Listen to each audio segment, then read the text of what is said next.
Hey, it's Angel Vane, and this is episode 3 of my author's diary. So today my update is that The Accidental Hero has cleared all of the editing comments and it is on Amazon right now, available for pre-order. My launch special will be 99 cents for a limited time, so if you want to go out there and pre-order a copy of The Accidental Hero, I'd really appreciate it. Last time I talked to you guys, I was going through a little irritation because I wasn't quite sure what I wanted to write next, and I had the revelation while I was mowing my lawn.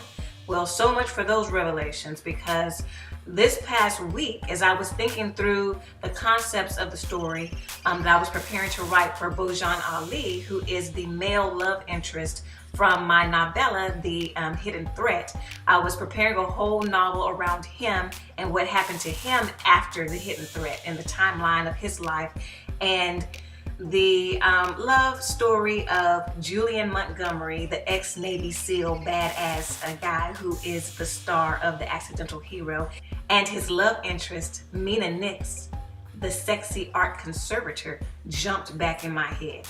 Now, you may have heard authors writing about this or talking about this, about how their characters speak to them and their characters tell them what they're going to do next. It literally does happen. So as I was working through notes of of things that could be happening in Bojan's life, Julian and Mina kept coming back to me like, my story is not done. Our story is not finished. The Accidental Hero is a happily for now.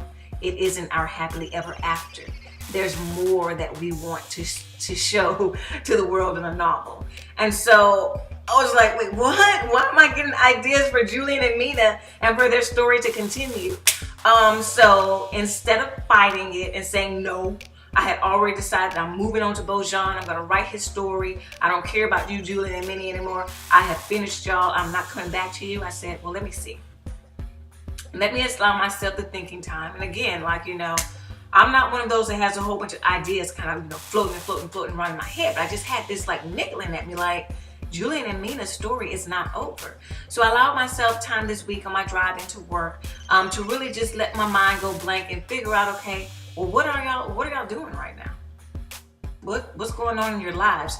And oh my gosh, a wave of ideas came toward me for Julian and Mina, and I know exactly what they're doing next. And now I have ideas for 2 more books involving these 2 characters. And so I had to reluctantly put Bojan on the shelf. I still have my notes and my ideas for him, but again, I was kind of plodding through that. It wasn't coming real quick to me.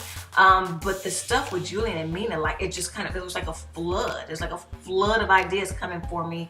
I've already, last night, I went through and I kind of plotted out the whole story. It was so quick how quickly I went and I plotted out a whole second book, which to me means that's what I really should be writing next.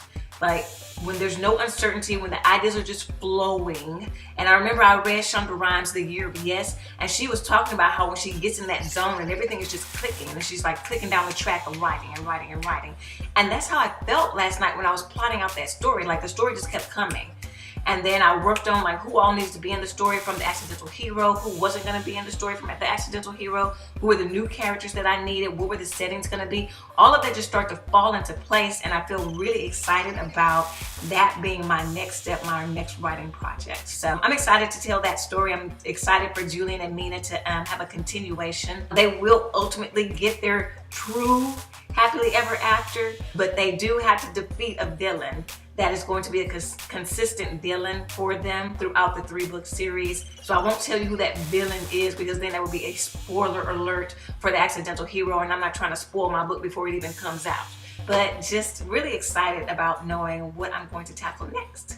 So after all of that, I've learned that it is extremely important, especially when you're doing something creative, to really listen to your inner muse. Don't ignore that. Don't continue down a path where you're kind of plodding through and trying to force yourself to work on something. Your creative identity inside of you will tell you what you're supposed to work on next. And as soon as you figure that out, everything is just going to start clicking, and you're going to have that muse, and it's just going to start bubbling out of you. And even though it still won't necessarily be easy to do, it's going to feel like the right thing to do. And that's something that you're really looking for.